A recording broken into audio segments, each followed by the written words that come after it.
बोल गुरुदेव भगवान की जय। प्यारे कृष्ण कन्हैया लाल की जय। सुख सागर दूसरा स्कंध पहला अध्याय। सुखदेव जी का राजा परीक्षित से श्रीमद् भागवत और परब्रह्म परमेश्वर के अवतार धारण करने का हाल वर्णन करना। जा सुकृपाते होत है निपट अयान सयान, सो माखन के ही बसो नंद नंदन भगवान। जो द्वितीय के मध्य में गूढ़ कहु सुखदेव, श्याम सुंदर सो कृपा करी मोहि बताओ भेव। पहला अध्याय। सुखदेव जी महाराज का राजा परीक्षित को धैर्य देना और श्रीमद् भागवत की स्तुति वर्णन करना। सुखदेव जी ने राजा परीक्षित का वचन सुनकर कहा, हे राजन, तुमने जो पूछा कि अंत समय में मनुष्य को अपनी मुक्ति के लिए क्या करना चाहिए, सो बहुत अच्छी बात पूछी है। इसमें संसारी जीवों का भी भला होगा। हे राजन, जो अज्ञानी मनुष्य परमेश्वर की महिमा को नहीं जानता और केवल सुख व विलास में डूबकर भ्रष्ट हो रहा है, उसके वास्ते दुख समझना चाहिए, क्योंकि ऐसे लोग संसारी विषय व सुख के पदार्थों की चाह रखते हैं, पर बिना परमेश्वर की कृपा व दया के उनको कुछ सुख मिलता नहीं है। वह इसी तरह अपनी आयु रात को स्त्री प्रसंग व दिन को उद्यम व व्यापार में व्यतीत करते हैं। उन्हें आठों पहर संसारी काम से छुट्टी नहीं मिलती कि वे उत्पन्न व पालन करने वाले नारायण जी का किसी क्षण स्मरण व ध्यान करके अपना परलोक बनावें। वे धन और परिवार से अपना भला चाहते हैं। देखो, मनुष्य जिस स्त्री पुत्र के माया मोह में फंसकर सब तरह का दुख उठाता है और झूठ सत्य बोलकर द्रव्य उत्पन्न करके जिनको पालता है, उनका मरना भी अपने आंखों से देखकर मन को इस महाजाल से विरक्त नहीं करता। मरने के उपरांत कोई बेटा व भाई बंधु उसकी सहायता नहीं कर सकते। वह पाप करने के बदले आप नरक भोगता है। हे राजन, तुम्हारा जन्म भरत खंड में हुआ। जो मनुष्य इस खंड में परमेश्वर का भजन व ध्यान करके बैकुंठ का सुख पाते हैं, उन्हीं लोगों का संसार में जन्म लेना सफल है। देखो, मुनि व ऋषीश्वर लोग संसारी माया छोड़कर वन में श्याम सुंदर का स्मरण व भजन करके अपना काल बिताते हैं। सो हे राजन सुनो, जिसकी मृत्यु निकट पहुंची हो, उसको भवसागर पार उतरने के वास्ते नारायण जी की कथा व स्तुति सुनने के सिवा दूसरी बात उत्तम नहीं है। वह मनुष्य अपना मन स्त्री पुत्र व धन आदि के मोह से संसारी माया से विरक्त रखकर इस बात पर स्थिर करे कि यह सब जगत का व्यवहार झूठा है। संसारी वस्तु सदा वर्तमान नहीं रहती और मरने के उपरांत कोई वस्तु उसके साथ नहीं जाती। वह केवल अकेला जाता है। स्त्री पुत्र व धन आदि सब उसको छोड़ देते हैं। इस वास्ते बुद्धिमान व ज्ञानी को उचित है कि उनके छोड़ने से पहले आप उन लोगों को त्याग देवें और भगवान की कथा शुद्ध मन से चित्त लगाकर सुने। मुरली मनोहर के चरणों में ध्यान लगाकर उसी परब्रह्म परमेश्वर की प्रीति उत्पन्न करें। जो कुछ कथा व लीला सुने, उस पर विश्वास रखकर कभी उसको झूठ न जाने, उसको सत्य जानकर किसी बात का संदेह न करें, तब वह मुक्ति पावेगा। सो हे राजन, हम श्रीमद् भागवत जो सब पुराणों से उत्तम है, उसमें केवल श्याम सुंदर की लीला व स्तुति लिखी है और हमने अपने पिता व्यास जी से उसको पढ़ा था, सो तुमको सुनाते हैं। तथा किसी की ऐसी इच्छा हो कि हम आवागमन से छूट जावें, उसके वास्ते श्रीमद् भागवत सुनने के सिवाय दूसरा कोई उपाय उत्तम नहीं है। सब शास्त्र सुनने का फल केवल भागवत सुनने से प्राप्त होता है। इसे सब वेदों का सार समझना चाहिए। जिसको यमराज की फांसी से छूटना हो, वो भागवत सुने। परमेश्वर के चरणों में उसकी प्रीति उत्पन्न होगी। जो मनुष्य स्त्री व लड़कों के मोह में फंसा रहता है, कदाचित वह भी कथा सुनने का नित्य अभ्यास करे तो निसंदेह उसका मन विरक्त होकर हरि चरणों में प्रीति उत्पन्न हो और भवसागर पार उतर जावे। जिस स्थान पर यह कथा होती है, उस स्थान पर सब तीर्थ व देवता लोग सुनने के वास्ते एक आकर इकट्ठे होते हैं और इसके सुनने से अनेक जन्म का पाप छूट जाता है। सो हे राजन, तुम भी इस कथा के सुनने से मुक्त पदवी को पहुँचोगे। कदाचित तुम यह बात कहो कि तुम्हारे आने से पहले यह सब ऋषीश्वर जो यहाँ वर्तमान थे, इन्होंने हमको भागवत कथा सुनने की सम्मति क्यों नहीं दी। इसका कारण यह समझना चाहिए कि अभी तक ऋषीश्वरों का मन एक बात पर स्थिर नहीं था। कभी यज्ञ करने के वास्ते, कभी जप, कभी तीर्थ, कभी दान व पूजा की तरफ चलायमान होता है। और हम अपना मन रात दिन परमेश्वर के ध्यान व स्मरण में लगाकर श्रीमद् भागवत पढ़ने के सिवाय दूसरी बातों से कुछ प्रयोजन नहीं रखते। अवधूत की तरह अपनी आयु संसार में व्यतीत करते हुए आनंद से रहते हैं। हे राजन, कदाचित तुम यह जानते हो कि तुम्हारे मरने में थोड़े दिन रह गए हैं, सो इस बात से मत डरो। तुमको अभी 7 दिन मरने में है। श्रीमद् भागवत की कथा चित्त लगाकर अच्छी तरह प्रेम से सुनो, तुम्हारी मुक्ति होगी। खटवांग नामक राजा 2 घड़ी में मुक्त हुआ था। तुमको 7 दिन बहुत हैं, तुम क्यों घबराते हो? कदाचित कोई सच्चे मन से परलोक बनाना चाहे तो 2.5 घड़ी में मुक्ति पा सकता है। संसारी माया मोह में 1000 वर्ष तक अपनी आयु व्यर्थ बितावे तो मरने के उपरांत नरक भोगता है। यह बात सुनते ही राजा ने हाथ जोड़कर कहा, महाराज, खटवांग राजा ने 2 घड़ी में किस तरह मुक्ति पाई थी, उसका हाल विधि पूर्वक वर्णन कीजिए। सुखदेव जी बोले, त्रेता युग के आदि में खटवांग नामक 7 द्वीपों का राजा बड़ा प्रतापी, बलवान, नीतिमान, धर्मात्मा अपने कर्म व धर्म से अयोध्यापुरी में रहता था। उन्हीं दिनों में दैत्यों ने इंद्रादिक देवताओं को लड़ाई में जीतकर इंद्रासन से निकाल दिया। तब पुरोहित बृहस्पति ने देवताओं से कहा कि जब राजा खटवांग तुम्हारी सहायता करके दैत्यों से लड़ाई करें तब तुम्हारी जीत होगी। यह बात सुनते ही इंद्र देवताओं समेत मृत्युलोक में राजा खटवांग के पास आया और उससे अपना हाल कहकर सहायता चाही। राजा ने उनको दंडवत करके कहा, हमारा बड़ा भाग्य है जो तुम लोग हमसे दैत्यों की लड़ाई के वास्ते सहायता चाहते हो। एक दिन इस शरीर का अवश्य नाश होगा, कदाचित आप लोगों के काम आवे तो इससे क्या उत्तम है। ऐसा वचन कहकर राजा ने अपने शस्त्र बांध लिए, इंद्रादिक के साथ जाकर दैत्यों से युद्ध किया और उन्हें जीतकर फिर देवलोक की राजगद्दी इंद्र को दे दिया। जब देवताओं ने राजा की कृपा से विजय पाया और निडर होकर अपना राज्य करने लगे, तब राजा ने देवताओं से विदा मांगी। उस समय इंद्र ने प्रसन्न होकर कहा, हे राजन, तुम हमसे कुछ वरदान मांगो। यह बात सुनकर राजा ने विचार किया कि हमने सहायता करके इनका छूटा हुआ राज्य इनको दिला दिया है, इनसे कौन सी वस्तु मांगे। इंद्र ने उसके मन का हाल जानकर कहा, हे राजन, देवताओं को बीती हुई व होने वाली सब बातें मालूम रहती हैं।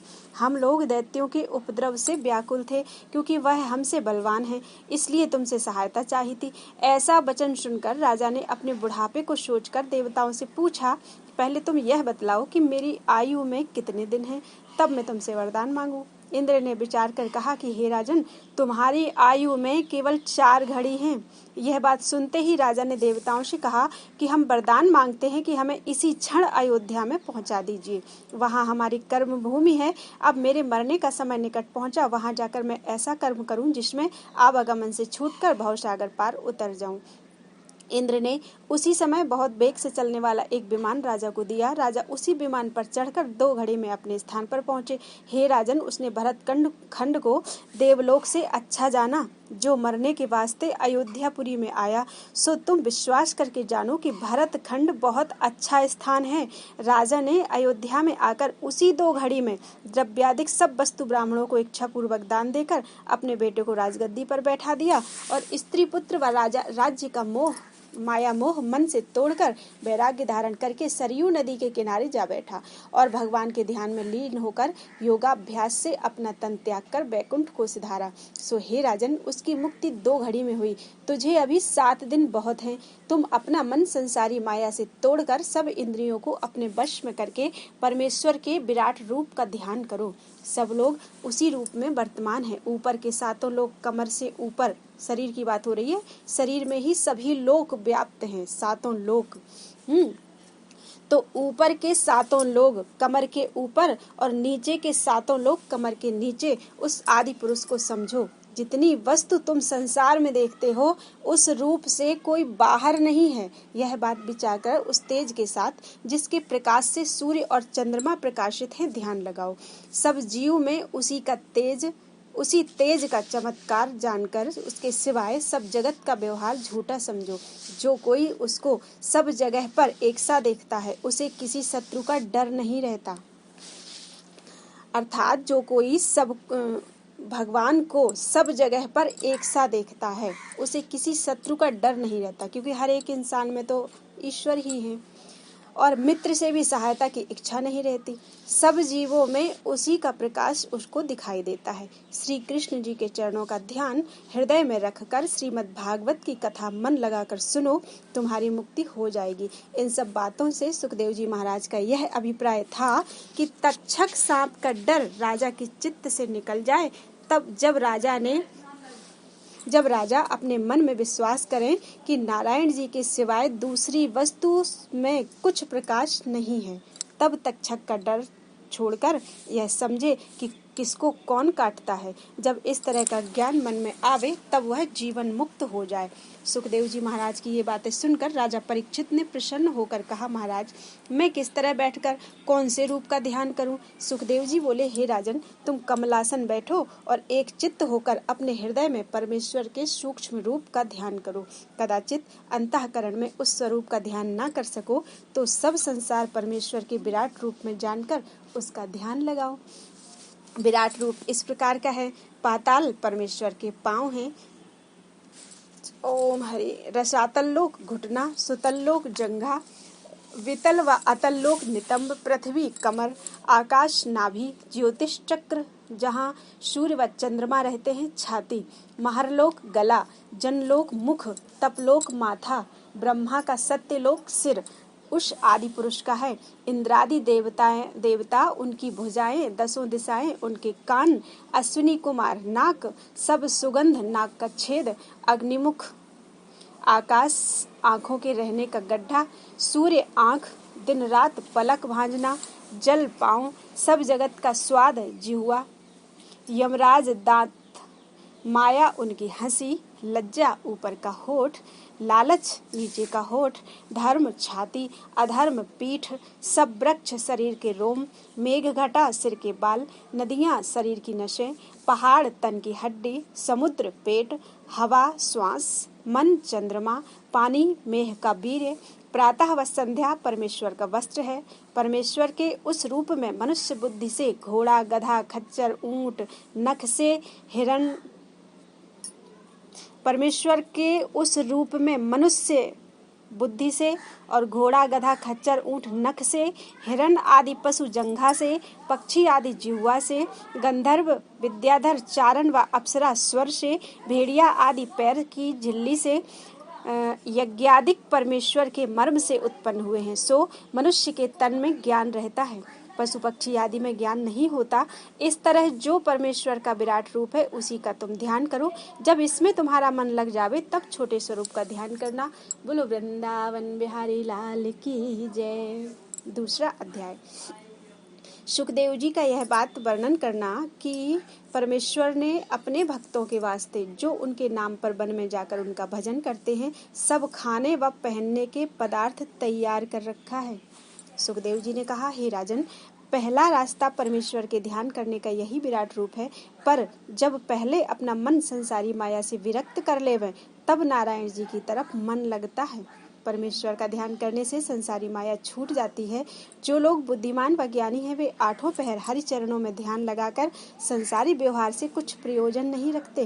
कदाचित तुमको इस बात का सोच हो कि जब कोई मनुष्य गृहस्थी छोड़कर वन में जाकर नारायण जी का तप व स्मरण करे तो उसको भोजन वस्त्र और बर्तन के बिना दुख होगा, तब परमेश्वर के भजन व ध्यान में उसका मन किस तरह लगेगा। सो नारायण जी ने अपने भक्तों के वास्ते जो लोग विरक्त होकर उनके मिलने के लिए तप व योग करते हैं पहले से सब वस्तुएं तैयार कर रखी हैं। संसार में मनुष्य को बड़े परिश्रम से प्रयोजन की सब वस्तुएं मिलती हैं, लेकिन वन में परमेश्वर की कृपा से बिना परिश्रम सब पदार्थ प्राप्त होते हैं। पृथ्वी सोने के वास्ते तैयार समझकर वहां सुख से सोवें। नींद आने पर जैसा सुख पृथ्वी पर होता है वैसा ही सैया और तोशक पर भी समझना चाहिए। तकिए का काम टोहनी से निकल आता है। अनेक प्रकार के फल व मेवे खाने के वास्ते वन में लगे रहते हैं, उनको आनंद से खाया करें। उनसे पेट भरा रहने पर दूसरी वस्तु खाने की इच्छा नहीं होगी।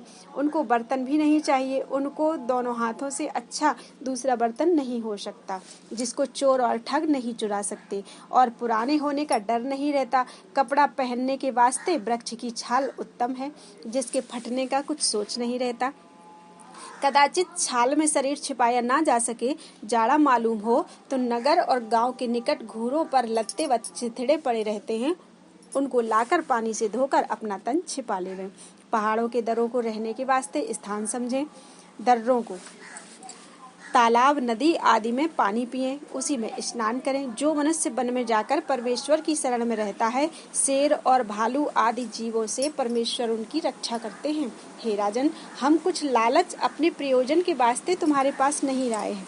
नारद जी ने हमारे ऊपर तुम्हारा बोझ डाल दिया, इसलिए हम आए हैं। जो मनुष्य परमेश्वर के भजन व ध्यान से विमुख रहता है, उसे वैतरणी नदी और नरकों का दुख अवश्य भोगना पड़ेगा। और जो लोग संसारी माया से विरक्त होकर परमेश्वर के ध्यान व स्मरण में रहते हैं, उनको किसी गृहस्थ के पास भोजन व वस्त्र मांगने के वास्ते जाने का क्या प्रयोजन है। धनी लोग उनको पहचान नहीं सकते। हरि भक्तों का सब अर्थ ईश्वर निकाल देते हैं। मनुष्य को यह बात समझकर संतोष करना चाहिए कि जिस नारायण ने मुझे उत्पन्न किया वही जीविका देने वाले हैं। कभी भूखा नहीं रखेंगे। जब मैं माता के पेट में था तब वही परमेश्वर मुझे भोजन पहुंचाते थे। अब किस तरह मैं भूखा रहूंगा। उन्हीं परमेश्वर ने उत्पन्न होने से पहले हमारी माता की छाती में हमारे पीने के वास्ते दूध तैयार कर रखा था।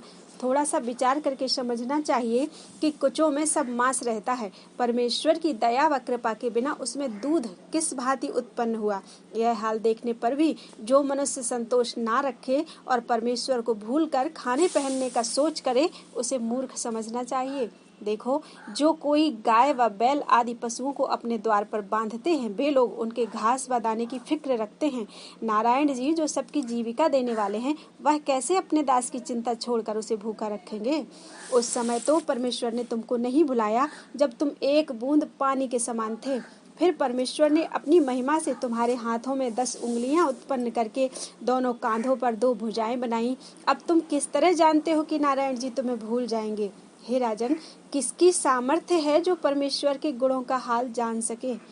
पहले नित्य श्वास चढ़ाने का साधन करे और योगाभ्यास के साथ अपने प्राण ब्रह्मांड पर चढ़ावे। कमल के फूल का ध्यान हृदय में करे, जिसमें 1000 पत्ते हैं, उसका मुंह नीचे है। अपने ध्यान में उस फूल का मुख ऊपर को करे। यह साधन करने से उसका मन इस तरह निर्मल हो जाएगा जैसे मूर्छा लगा हुआ लोहा सिकल करने से चमकने लगता है। जब मन शुद्ध हो जाएगा तब उस फूल में उसको परमेश्वर का छोटा सा रूप दिखलाई देगा और ऐसा सुख मिलेगा जो उसने कभी नहीं पाया था। उस सुख पर वह मोहित होकर दूसरी वस्तु की चाहना नहीं रखेगा। जब वह इस पदवी को पहुंचा तब अच्छा योगीश्वर हुआ। फिर उसको यज्ञ तप आदि कुछ करने का प्रयोजन नहीं रहता।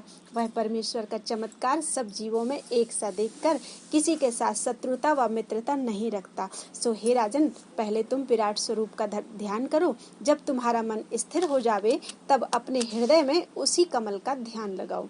उस फूल में तुमको परमेश्वर का अंगुष्ठ प्रमाण चतुर्भुजी रूप श्याम रंग नील मणि के समान चमकता हुआ शंख चक्र गदा पद्म चारों हाथों में लिए, जड़ाऊ किरीट व मुकुट मस्तक पर, मकराकृत कुंडल कानों में, वैजंती माला व बनमाला गले में, नवरत्न जड़ाऊ भुजा पर, करधनी घुंघरूदार कमर के बीच व पैरों में कड़ा पहने, पीताम्बर बांधे उपरना ओढ़े हुए, लंबी भुजा बांके नयन तापहारणी चितवन, मंद मंद मुस्कुराते हुए छाती में भृगुलता का चिन्ह तुमको दिखलाई देगा।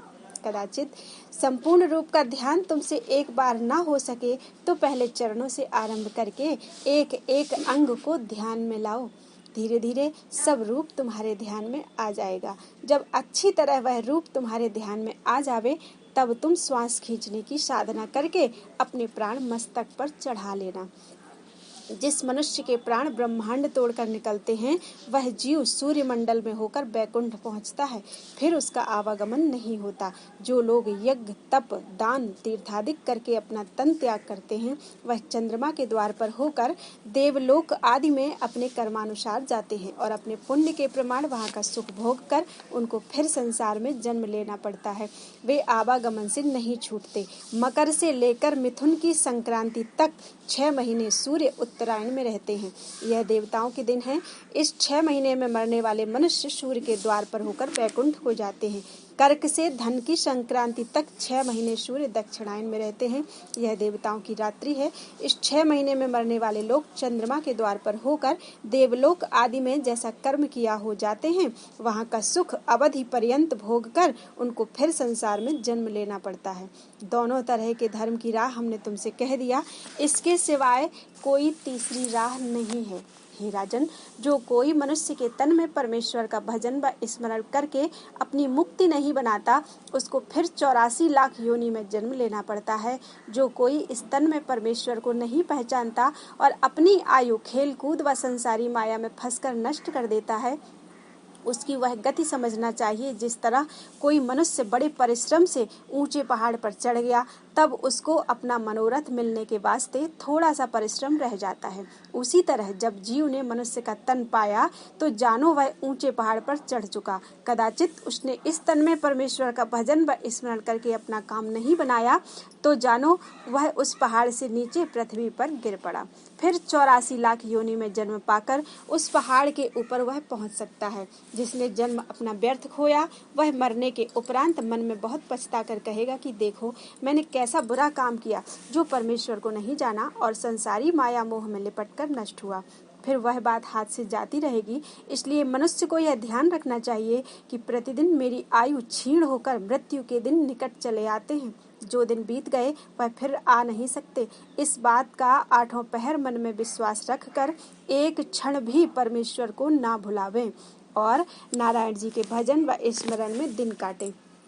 जिसने मनुष्य के तन में परमेश्वर का भजन नहीं किया, वह पशु के समान है। जिस तरह ऊंट और बैल की पीठ पर बोझा लादते और एक समय उसे दाना व घास देते हैं और वह उसी में प्रसन्न रहकर अपने दिन काटता है, यह नहीं जानता कि कहाँ सूर्य निकलते हैं व डूबते हैं, वही गति उस मनुष्य की समझना चाहिए।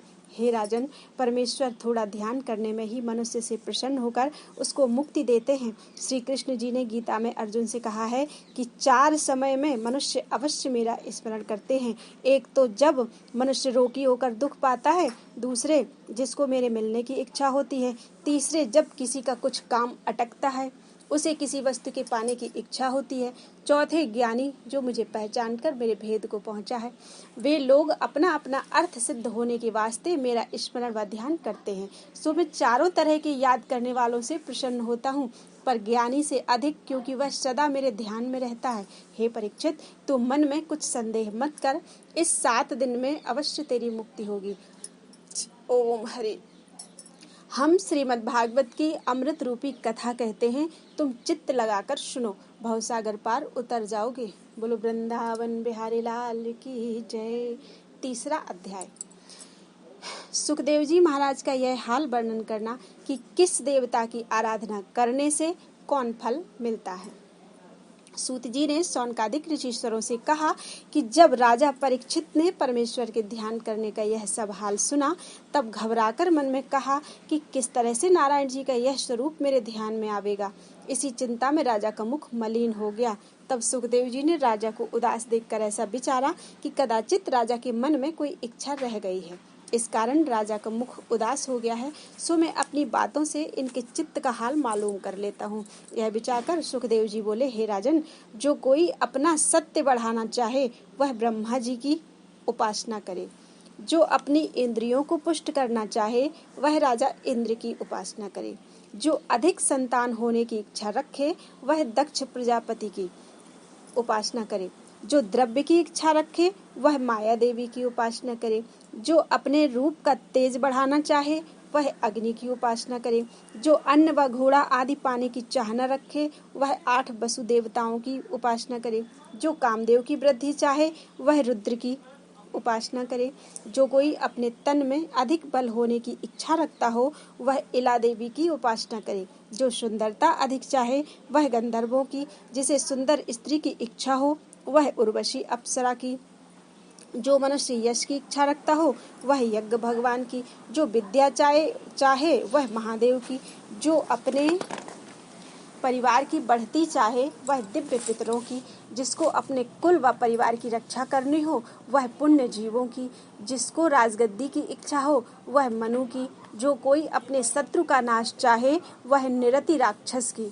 जो कोई अपने शरीर में वीर बढ़ने की इच्छा रखता हो वह चंद्रमा की, जो कोई अपनी आयु अधिक चाहे वह अश्विनी कुमार की, जो स्त्री सुंदर पति चाहे वह पार्वती जी की, जिसको किसी वस्तु की इच्छा ना होवे वह परम पुरुष नारायण जी की उपासना करे, जिस किसी को सब वस्तुओं की जिनका वर्णन ऊपर हो चुका है उनके सिवा और जिस वस्तु की इच्छा हो वह श्री नारायण जी की पूजा करे, उनकी कृपा से सब मनोरथ पूर्ण होते हैं। सो हे राजन, जो मनुष्य अपना परलोक बनाने के वास्ते परमेश्वर को नहीं याद करता उसे कुत्ता व गधा आदि पशु के समान समझना चाहिए। जिस तरह शूकर विष्ठा खाता है उसी तरह मदिरा पान करने वाले मनुष्य को समझो। जिस जीव ने मनुष्य का तन पाकर अपने कानों से परमेश्वर की कथा लीला व कीर्तन नहीं सुना और लोगों की निंदा सुनने में मन को लगाया,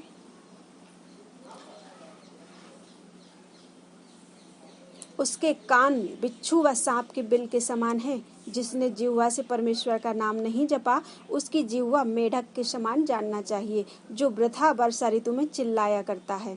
जिसका सिर देव स्थान या ब्राह्मण व साधु के आगे दंडवत करने के वास्ते नहीं झुका उसका मस्तक बोझ के समान तन पर समझना उचित है। जिसने धन पाकर अपने हाथ से दान नहीं दिया वह हाथों से नारायण जी व देवता व साधु व ब्राह्मण की सेवा व पूजा नहीं की वह हाथ काठ की करछी के समान जानना चाहिए। जिन पैरों से तीर्थ यात्रा और देवताओं व साधु ब्राह्मणों के दर्शन को नहीं गया वे पांव वृक्षों की डाली के समान हैं। जिसने आंखों से प्रत्यक्ष या ध्यान में परमेश्वर का दर्शन नहीं किया उन आंखों को मोरपंख के समान समझना चाहिए। जिस मनुष्य ने परमेश्वर पर चढ़ी हुई तुलसी तथा साधु ब्राह्मणों की चरणों की धूल अपने सिर पर श्रद्धा व प्रेम से नहीं चढ़ाया वह जीता हुआ भी मृतक के समान है। जिस किसी को हरि कथा व लीला व भजन सुनकर करुणा की जगह रोना न आवे उसका हृदय पत्थर के समान समझना चाहिए। बोलो वृंदावन बिहारी लाल की जय। चौथा अध्याय राजा परीक्षित का सुखदेव जी महाराज से परब्रह्म परमेश्वर की कथा व कीर्तन वर्णन करने के वास्ते विनय करना। सूत जी ने कहा, हे ऋषिश्वरों, जब राजा परीक्षित का श्याम सुंदर के ध्यान का हाल व भागवत पुराण की महिमा सुनकर सब शोक मन से दूर हो गया तब उसने बहुत प्रसन्न होकर राज्य और स्त्री पुत्रों की प्रीति छोड़ दी और सुखदेव जी से हाथ जोड़कर कहा, महाराज, जो कुछ आपने वर्णन किया उस पर विश्वास करके मुझे बड़ा हर्ष प्राप्त हुआ। मैंने अपना ध्यान नारायण जी के चरणों में लगाया। मुझको आज व 7 दिन में मरना दोनों बराबर है। इस बात का डर मेरे मन से जाता रहा। आपने सब पुराण व शास्त्र देखा व पढ़ा है। ब्रह्म आदि पुरुष का हाल आप अच्छी तरह जानते हैं। जिस तरह नारायण जी इस संसार को रचकर पालन करने के उपरांत फिर उसका नाश कर देते हैं वह हाल सुनिए। परब्रह्म परमेश्वर ने सगुण रूप से अवतार लेकर जो जो लीलाएं संसार में की हैं उनका वर्णन कीजिए। यह बात सुनते ही सुखदेव जी प्रसन्न होकर पहले श्याम सुंदर के चरणों का ध्यान, जिनकी पूजा करने, नाम लेने व कथा सुनने से मनुष्य पवित्र व ज्ञानी होता है, करके इस तरह स्तुति की, हे दीनानाथ, योग और यज्ञ आदि आपकी कृपा के बिना फल नहीं दे सकते। मैं उन परमेश्वर को दंडवत करता हूँ जिनके चरणों का ध्यान बड़े बड़े योगी शनकादि मुनि, ब्रह्मा व महादेव आदि देवता दिन रात्रि अपने हृदय में रखते हैं और उनके चरित्र व लीला को नहीं जानते। जिनकी दया व कृपा से सबरी, गिद्ध और गोपियां आदि छोटे छोटे जीव मुक्त पदवी पर पहुँचे, जो लक्ष्मी जी के पति हैं, उनको नमस्कार करता हूँ। वही परमेश्वर अपनी कृपा से मेरी बुद्धि में प्रकाश करके मेरा वचन सत्य करें और उनकी शक्ति से उनका चरित्र कहने के वास्ते मुझे सामर्थ्य प्राप्त हो। फिर सुखदेव जी ने अपने पिता वेद व्यास जी व गुरु के चरणों का ध्यान दंडवत करके कहा, हे राजन, श्रीमद् भागवत की कथा जो वैकुंठनाथ ने ब्रह्मा से कही, ब्रह्मा ने नारद मुनि से वर्णन किया, नारद मुनि ने व्यास जी को बतलाया और हमारे पिता व्यास जी ने मुझे पढ़ाया था, वह सब मैं तुझे सुनाता हूँ। जो बात तुम सुनना चाहते हो वह सब हाल उसी में लिखा है, मन लगाकर सुनो। बोलो वृंदावन बिहारी लाल की जय। 5वां अध्याय सुखदेव जी का श्रीमद् भागवत की कथा और ब्रह्मा व नारद का संवाद आरंभ करना। सुखदेव जी ने कहा, हे राजन, किसी युग में एक दिन नारद मुनि अपने पिता ब्रह्मा जी के पास दंडवत करने के वास्ते गए। उस समय ब्रह्मा जी परमेश्वर के ध्यान में बैठे थे। नारद मुनि ने उनको देखकर अपने मन में इस बात का संदेह किया कि सब संसार को उत्पन्न करने वाले ये ब्रह्मा जी किसका ध्यान लगाए हैं। इस ध्यान करने से मालूम होता है कि कोई इनका भी मालिक है जिसका यह ध्यान करते हैं, उसका हाल पूछना चाहिए। यह विचार कर नारद जी ने ब्रह्मा जी से ध्यान छूटने के उपरांत पूछा, आप कहते हैं जो कुछ जिसके भाग्य में लिखा है वही बात होगी, और मैं देखता हूँ कि आप इस तरह सब संसार को रचकर फिर उसका नाश कर देते हैं, जैसे मकड़ी अपने मुंह से डोरा निकालकर फिर उसको खा जाती है। सो आपके कहने व ध्यान करने से मुझे ऐसा जान पड़ता है कि आपसे भी बड़ा और कोई है जिसका ध्यान करके उसकी आज्ञा अनुसार आप सृष्टि रचाने का सब काम करते हैं। सो जिसका ध्यान आप करते हैं उसका नाम व गुण मुझे भी बतलाइए। यह बात सुनकर ब्रह्मा जी बोले, हे नारद जी, तुम धन्य हो। जिस परमेश्वर का चरित्र तुमने हमसे पूछा उस नारायण जी की माया बड़ी प्रबल है। तुम मुझको जगत का कर्ता कहते हो, मैं इस बात से बहुत लज्जित होता हूँ। हे नारद, मुझसे बड़े और मेरे मालिक भगवान जी हैं, जिनसे अनेक ब्रह्मा व ब्रह्मांड प्रकट होते हैं। सारा संसार उन्हीं की माया से उत्पन्न होता है। मैं भी इसी परमेश्वर की दया व कृपा से जगत की रचना करता हूँ। देवता और मनुष्य को उन्हीं के प्रताप से बुद्धि व ज्ञान प्राप्त होता है। सुनो, जब नारायण जी की नाभि से कमल का फूल निकला और मैं उस फूल से प्रकट हुआ, तब मैंने बहुत विचार किया कि मैं कहाँ से उत्पन्न होकर यहाँ आया हूँ। जब मुझे इसका कुछ हाल मालूम नहीं हुआ, तब उन्हीं परमेश्वर का ध्यान करने से मुझे ज्ञान प्राप्त होकर यह बात जान पड़ी कि नारायण जी ने मुझे उत्पन्न किया है। सूर्य, चंद्रमा और तारागण आदि उन्हीं के तेज से प्रकाशित हैं। संसार में जितनी वस्तुएं हैं सब उन्हीं की माया से प्रकट हुई हैं। यह जीव सबके शरीर में उन्हीं का प्रकाश है। नारायण जी अपने तेज से आप प्रकाशित हैं, उनमें किसी दूसरे का तेज नहीं है।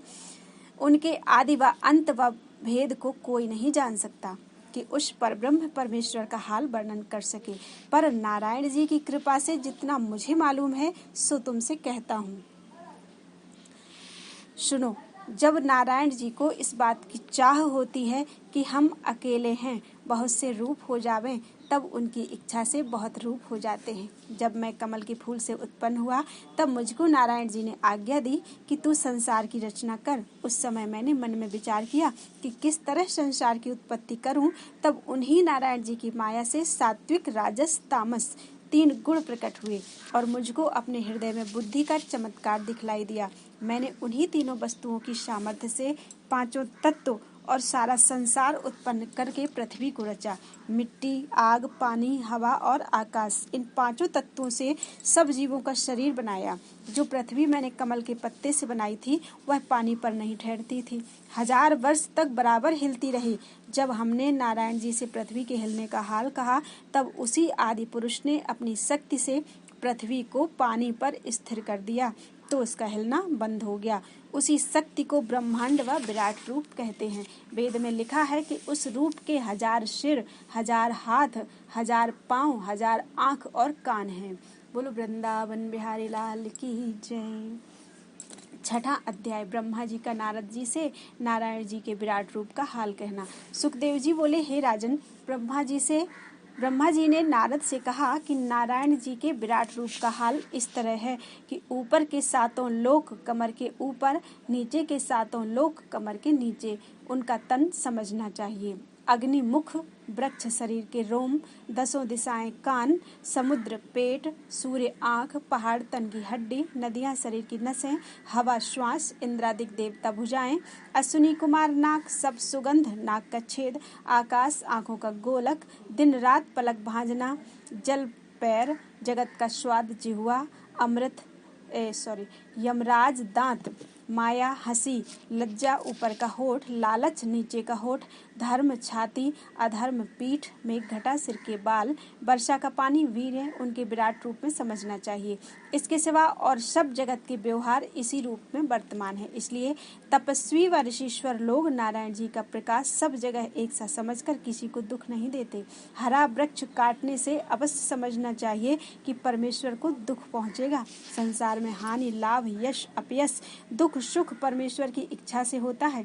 जो कुछ श्रद्धाधिक में पितरों के नाम और यज्ञाधिक में देवताओं के नाम पर संसारी जीव देते हैं, वह उसी परमेश्वर को पहुँचता है। जड़ और चैतन्य सब जीवों के उत्पन्न, पालन व नाश करने वाले वही अविनाशी पुरुष हैं। उन पर कोई दूसरा मालिक नहीं है। हे नारद, जब मुझे संसार के रचने की आज्ञा मिली, तब मैंने नारायण जी की दया व कृपा से दक्ष प्रजापति को उत्पन्न किया।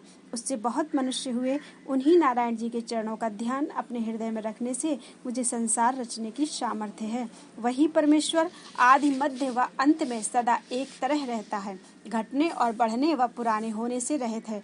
कोई संसारी वस्तु उनके रूप से बाहर नहीं है और बुद्धि इतनी सामर्थ्य नहीं रखती जो उनकी स्तुति कर सके। नारायण जी ने अपनी इच्छा से लीला करने और संसारी जीवों को भवसागर पार उतारने के वास्ते मृत्युलोक में 24 अवतार धारण किए हैं।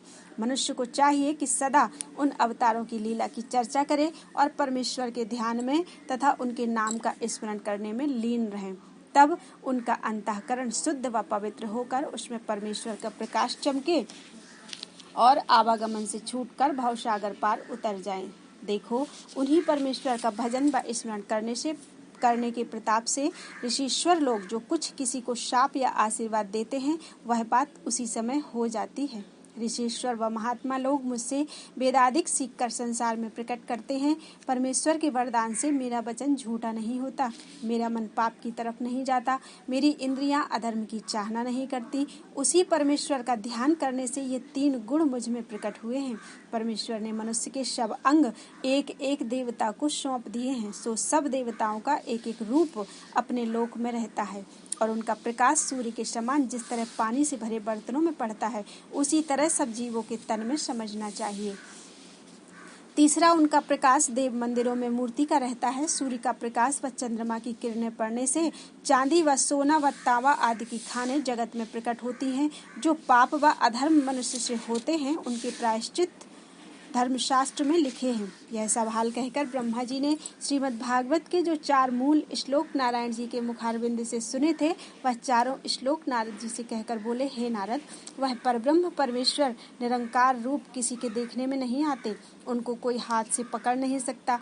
किसी में ऐसी सामर्थ्य नहीं है जो उनके सब अवतारों का हाल वर्णन कर सके, क्योंकि सब जीवों में उन्हीं की ज्योति का प्रकाश है। मैं परब्रह्म परमेश्वर के 24 अवतारों का हाल जो सगुण रूप संसार में धारण किए थे, अपनी बुद्धि प्रमाण कहता हूँ। बोलो वृंदावन बिहारी लाल की जय। 7वां अध्याय, ब्रह्मा जी का नारद जी से 24 अवतारों का हाल वर्णन करना। ब्रह्मा जी ने नारद जी से कहा कि पहला अवतार सनक सनंदन सनातन व सनत कुमार का मेरी नाक से उत्पन्न हुआ। वे लोग परमेश्वर के ध्यान में लीन रहते हैं। उस तप के प्रताप से कई कल्प बीतने पर भी सदा 5 वर्ष की अवस्था के बने रहते हैं। दूसरा अवतार बाराह जी का इसलिए धारण किया कि जब मुझे संसार रचने के वास्ते आज्ञा हुई, तब मैंने नारायण जी की कृपा से कमल के पत्ते की पृथ्वी बनाई। सो हिरण्याक्ष दैत्य उस धरती को उठाकर पाताल में ले गया।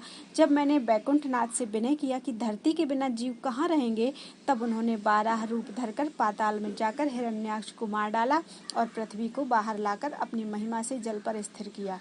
सो यह धरती कर्मों का फल देने वाली है। जैसा शुभ या अशुभ कर्म कोई करे, वैसा फल पावे।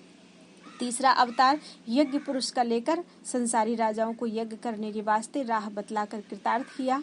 चौथा अवतार हयग्रीव का धारण करके पाताल में जाकर मधु कैटभ दैत्य को मार डाला और जो वेद वह दैत्य चुरा ले गया था, उसे लाकर मुझे दिया। 5वां अवतार नारायण जी ने मूर्ति नाम कन्या में धर्म ऋषीश्वर से धारण करके बद्री केदारनाथ उत्तराखंड में बैठे हुए इस इच्छा से तप करते हैं कि जिसमें संसारी लोग मुझे तप करते देखकर आप भी परमेश्वर का तप व स्मरण किया करें। छठा अवतार कपिल देव मुनि का लेकर अपनी माता देवहूति को सांख्य योग का ज्ञान सिखलाकर मुक्ति दिया। 7वां अवतार दत्तात्रेय जी का लेकर राजा यदु को ज्ञान सिखलाया, जिसके प्रताप से वह मुक्त हुआ। और दत्तात्रेय जी ने 24 गुरु किए, उनका हाल 11 स्कंद में लिखा है। 8वां अवतार ऋषभ देव जी का लेकर सरावगी व जैन धर्मियों की जाति संसार में प्रकट की। 9वां अवतार राजा पृथु का लेकर अपने पिता बैन को नरक जाने से बचाया और गौ रूपी पृथ्वी को दुहकर दूध के समान सब औषधियां उसमें से निकाली। पहाड़ों को जो जगह जगह पृथ्वी छेके थे, उठाकर उत्तराखंड में रख दिया। पृथ्वी संसारी जीवों के रहने के वास्ते खाली करके नगर व गांव बसाए। 10वां मत्स्य अवतार लेकर राजा सत्यव्रत को प्रलय का तमाशा दिखलाया। 11वां कच्छप का अवतार धारण करके समुद्र मथते समय मंदराचल पहाड़ अपनी पीठ पर लेकर समुद्र से 14 रत्न निकाले। 12वां अवतार धन्वंतरी वैद्य का लेकर रोगों का नाश करने के वास्ते समुद्र से औषधियां निकाली। 13वां अवतार मोहिनी का धरकर दैत्यों को अपने रूप पर मोहित किया और अमृत का कलश जो उन्होंने धन्वंतरी वैद्य से देवताओं का भाग दिए बिना छीन लिया था, लेकर वह अमृत देवताओं को पिलाया। 14वां नरसिंह अवतार लेकर हिरण्यकशिपु को मारा। 15वां वामन अवतार धर के 3 पग पृथ्वी बलि से दान लेकर देवताओं को दिया। 16वां अवतार हंस पक्षी का लेकर सनत कुमार को ज्ञान सिखलाकर उनका गर्व नष्ट किया। 17वां नारायण का अवतार लेकर ध्रुव भक्त को दर्शन दिया। 18वां हरि का अवतार धरकर ग्राह से गजेंद्र के प्राण बचाए। 19वां अवतार परशुराम जी का लेकर जो दुष्ट पृथ्वी पर हरिभक्तों को दुख देते थे उन्हें मार डाला और 21 बार क्षत्रिय राजाओं को दूसरे क्षत्रियों समेत मारकर उनकी पृथ्वी छीनकर ब्राह्मणों को दान कर दिया। 20वां अवतार रामचंद्र जी का धारण करके पापी रावण को दूसरे राक्षसों समेत जो गौ व ब्राह्मण को दुख देते थे मार डाला और लंका राज्य विभीषण को देकर हनुमान जी को यश दिया। 21वां अवतार व्यास का धारण करके संसारी जीवों को भवसागर पार उतारने के वास्ते 4 वेद, महाभारत और 18 पुराण बनाए। 22वां अवतार श्री कृष्ण जी का लेकर कौरवों व पांडवों से महाभारत कराया। कंस, कालियमन, जरासंध आदि अधर्मी राजाओं को मारकर पृथ्वी का भार उतारा। संसार में बहुत सी लीला की जिसका वर्णन 10वें स्कंध में लिखा है। 23वां बौद्ध अवतार लेकर दैत्यों का यज्ञ करना वारण किया। कलयुग के अंत में 24वां कल्कि अवतार धारण करके तलवार हाथ में लिए हुए नीले घोड़े पर सवार होकर अधर्मी व पापी लोगों को मारेंगे और सतयुग का कर्म संसार में आरंभ करके धर्म की वृद्धि करेंगे। हे नारद, 24 अवतार का हाल अपनी बुद्धि के अनुसार हमने तुमसे कहा। जो अज्ञानी मनुष्य परमेश्वर को अच्छी तरह न जानता हो उसे ज्ञान प्राप्त करने और मुक्ति पाने के लिए इन सब अवतारों की कथा व लीला अवश्य सुनना चाहिए। जो अज्ञानी मनुष्य सब जीवों में परमेश्वर का प्रकाश एक सा देखता हो उसे ब्रह्मज्ञानी जानकर जीवन मुक्त समझना उचित है। नारद, मैं ब्रह्मा संसार की रचना करता हूँ। विष्णु जी सब जीवों का पालन करते हैं और महादेव जी सबका नाश करते हैं। ये तीनों अवतार भी नारायण जी के ही हैं। वे सारा संसार परमेश्वर की माया से स्त्री, लड़के और द्रव्य रूप महाजाल में फंसा रहता है। जिस मनुष्य पर नारायण जी बड़ी कृपा करते हैं वह सत्संग करके इस माया जाल से छूट सकता है, नहीं तो संसार रूपी जाल से छूटना बहुत कठिन समझो। इस महाजाल से छूटने के वास्ते परब्रह्म परमेश्वर का भजन व उनके नाम का स्मरण और उनके अवतारों की लीला व कथा सुनने के सिवा दूसरा कुछ उपाय नहीं है। अवतारों की लीला चारों वर्णों को सुनना चाहिए। श्रीमद् भागवत के तत्वज्ञान के 4 श्लोक जो हमने नारायण जी से सुने हैं, जिसे चतुश्लोकी भागवत कहते हैं, सुने थे सो तुमसे कहे। उन्हीं परमेश्वर का भजन व स्मरण करने से तुम्हारे में भी सब गुण प्रकट होंगे। हे नारद, कई बार मेरे जैसे ब्रह्मा व तुम जैसे नारद संसार में उत्पन्न हो चुके हैं। इसका हाल परब्रह्म परमेश्वर के सिवा दूसरा कोई नहीं जानता। प्रत्येक कल्प में सब जीव अपने कर्मानुसार फिर जन्म पाते हैं। जिस देश में देवस्थान नहीं होता, परमेश्वर की कथा नहीं होती और जिस घर में कोई यज्ञ और होम नहीं होता, वहाँ कलयुग